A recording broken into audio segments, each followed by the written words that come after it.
नमस्कार, बहुत बहुत स्वागत है आपका। आप देख रहे हैं न्यूज़ 18 का डिजिटल प्लेटफॉर्म। मैं हूं आपके साथ ऋतु ज्ञानवानी। होर्मुज जल डमरू मध्य में दो व्यापारिक जहाज़ों पर फायरिंग की घटना सामने आई। रिपोर्ट्स के मुताबिक इसके बाद ईरान ने इस रणनीतिक जल मार्ग पर फिर सख्त सैन्य नियंत्रण लागू कर दिया है और करीब 20 जहाज़ों को वापस लौटना पड़ा है। इस घटनाक्रम से वैश्विक तेल सप्लाई और शिपिंग सेक्टर पर असर पड़ने की आशंका भी बढ़ गई है। दुनिया के सबसे अहम तेल लाइफलाइन माने जाने वाले होर्मुज जलडमरू मध्य में हालात एक बार फिर से तेजी से बिगड़ते नजर आ रहे हैं। शनिवार को इस रास्ते से गुजरने की कोशिश कर रहे दोनों जहाज भारत के थे और इससे पूरे शिपिंग सेक्टर में हड़कंप मच गया। ये जहाज भारत के झंडे वाले थे और इस घटना के बाद भारत ने ईरानी राजदूत को तलब किया। घटना से कुछ घंटे पहले ही ईरान ने कहा था कि होर्मुज को फिर से बंद किया जा रहा है। ईरान के इस फैसले से कुछ घंटे पहले ही 8 टैंकरों का एक काफिला इस रास्ते से गुजरता देखा गया था और ये पिछले 7 हफ्तों में तेल टैंकरों का सबसे बड़ा काफिला था, जिसे देखकर दुनिया राहत की सांस ले रही थी। भारत आने से पहले ये राहत इसे नहीं मिल पाई और ज़्यादा देर तक ये राहत टिकी भी नहीं। जैसे ही जहाज़ आगे बढ़ा, स्थिति अचानक तनावपूर्ण हो गई और फायरिंग की घटनाएं सामने आने लगी। United kingdoms maritime trade operations के मुताबिक ईरानी गनबोट से फायरिंग की गई। भारतीय जहाज़ों पर यह हमला हुआ। अनादोलू एजेंसी की रिपोर्ट के मुताबिक इस्लामिक रिवॉल्यूशनरी गार्ड कॉर्प्स ने जिन 2 जहाज़ों पर हमला किया वो भारतीय हैं। टैंकर मॉनिटरिंग डेटा के मुताबिक फायरिंग की घटना भी हुई। एक जहाज़ भारत का झंडा लगाए हुए था जो 20 लाख बैरल इराकी तेल लेकर जा रहा था। हालांकि जहाज और क्रू पूरी तरह से सुरक्षित हैं। इस दौरान होर्मुज में तैनात अमेरिकी नेवी को इसकी भनक भी नहीं लगी।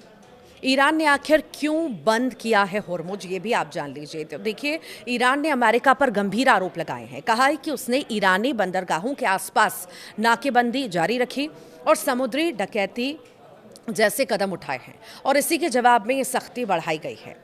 ईरान की डिमांड है कि अमेरिका के सैन्य जहाज होर्मुज से सटे और ईरानी जहाज़ों को आने जाने दें। इससे पहले ईरान ने शुक्रवार को सीमित और नियंत्रित तरीके से जहाज़ों को होर्मुज से गुजरने की अनुमति दी थी, जिसे गुड फेथ कदम बताया गया था। लेकिन अमेरिकी कार्रवाई के चलते इस व्यवस्था को वापस ले लिया गया। अमेरिका के कारण 23 जहाज़ नहीं गुजर सके हैं, ये जानकारी सामने आई है। देखिए, वॉल स्ट्रीट जर्नल की रिपोर्ट के मुताबिक 20 जहाज़ होर्मुज बंद होने के बाद वापस लौटे। उन्हें वापस ओमान की दिशा में मोड़ दिया गया। तो वहीं अमेरिकी सेंट्रल कमांड ने कहा कि जब से उसने ब्लॉकेट किया है तब से 23 जहाज़ों को वापस मुड़ने के लिए मजबूर कर दिया। तनाव के बीच ईरान के सुप्रीम लीडर मुश्तबा खामेनेई का भी सख्त संदेश सामने आया। उन्होंने चेतावनी दी कि ईरान की नौसेना अपने दुश्मनों को कड़वी हार चखाने के लिए तैयार है। अमेरिका के वरिष्ठ सेनेटर लिंडसे ग्राहम ने होर्मुज जलडमरू मध्य में भारतीय जहाज़ों पर ईरानी हमले को लेकर तीखी प्रतिक्रिया दी है। उन्होंने कहा है कि ईरान अंतर्राष्ट्रीय शिपिंग रूट पर हमला कर होर्मुज पर कब्जा करने की शेखी बगार रहा है। उन्होंने अमेरिकी राष्ट्रपति डोनाल्ड ट्रंप से ईरान को सबक सिखाने की मांग की थी। ग्राहम ने कहा कि अमेरिका को ईरानी की नाकाबंदी जारी रखना चाहिए, जो पहले से शानदार तरीके से की जा रही है। उन्होंने अमेरिका और बाकी देशों से भी होर्मुज को खोलने में सहयोग देने की अपील की।